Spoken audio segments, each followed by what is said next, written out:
নমস্কার, কবি সৌরভ লাইকের কবিতা রাত দুপুরে। রাতে তখন বেশ গভীর, ঘুমিয়ে গেছে পাড়া, কুকুরগুলো চুপ করেছে, নেই কুকুর সারা। হঠাৎ করে রান্নাঘরে বাসন পড়ল জল। মা চেঁচালো, মথুর কাকা, ঘরে ঢুকেছে চোর।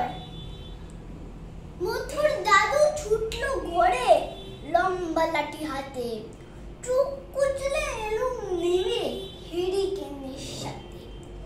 এসে দেখে মথুর দাদু চোরের সঙ্গে খেলা।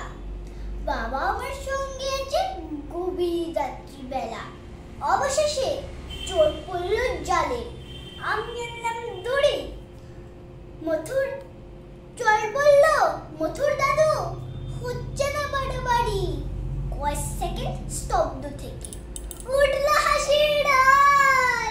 রাত দুপুরে বড়দা আবার বাজিয়ে দিল গোল।